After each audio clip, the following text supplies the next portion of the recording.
हाय, hello, नमस्कार. मी जयश्री. प्रणव वावळ या चॅनलवर आपल्या सर्वांचं स्वागत आहे. तर आज आपण पाहणार आहोत कमळाच्या झाडाची काळजी कशी घ्यायची ते.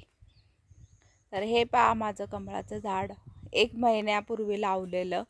पहा किती हेल्दी आहे, किती पानं आलेत त्याला. पानं पण आलेत आणि 2 फुलं आलेत. फुलं आले ते पण उमलायला लागलेत. अजून पूर्ण नाही उमललेली फुलं, पण पाहू शकता तुम्ही किती छान वाटतात म्हणजे असे. आणि एक कळी पण आहे त्याला. ती कळी पण 2-3 दिवसामध्ये उमलेलच. पहा त्याचं पण थोडंसं तोंड उघडलंय म्हणजे असं. पाहू शकता हे झाड किती म्हणजे असं हेल्दी येते. तर हे झाड, कमळाचं झाड हेल्दी राहण्यासाठी त्याची काळजी कशी घ्यायची ते त्याबद्दल मी आज तुम्हाला सांगणार आहे. तर ही कमळाची जी पानं असतात ती जास्त दिवस झाले ना आलेली की खराब होतात ती पानं. मग ती खराब पानं काढून टाकायची असतात आपल्याला. त्यामुळं दुसरी पानं पण खराब होतात, म्हणून खराब झालेली पानं काढून टाकायची. आणि यातील जे पाणी आहे ना, हे नेहमी म्हणजे फुल भरून ठेवायचं. आणि पाणी आहे ना टपातलं, ते पाणी पण दर 8 दिवसाला चेंज करायचं. म्हणजे त्याआधी जर खराब झालं तर त्याआधी पण चेंज करायचं. पण 8 दिवसातून एकदा पूर्ण टप रिकामा करायचा आणि पुन्हा पाणी सोडायचं. तर पाणी सोडताना झाडाला डायरेक्ट पाणी नाही द्यायचं.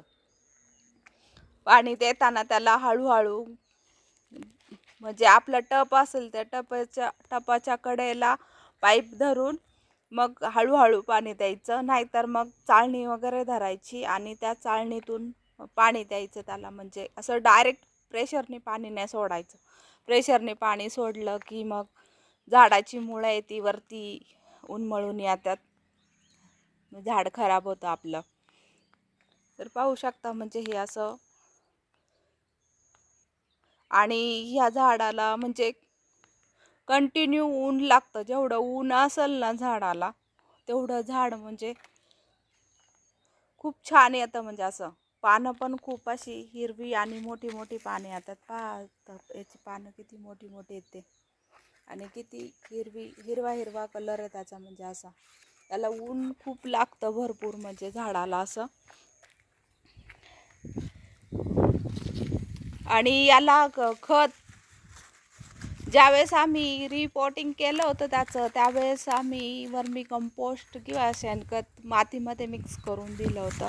आणि त्यानंतर जेव्हा कमळाचं झाड म्हणजे वाढायला लागलं की त्यानंतर जेव्हा अशी हवेतली पानं येतात ना त्याला, तेव्हापासून खत द्यायला चालू करायचं त्याला. तर त्याला आपण खत कुठलं देतोय ते पहा एकदा. आपण NPK नावाचं खत देतो त्या झाडाला. तर पहा असं गुलाबी कलरचं खत असतं आणि ते 1च चमचा द्यायचंय.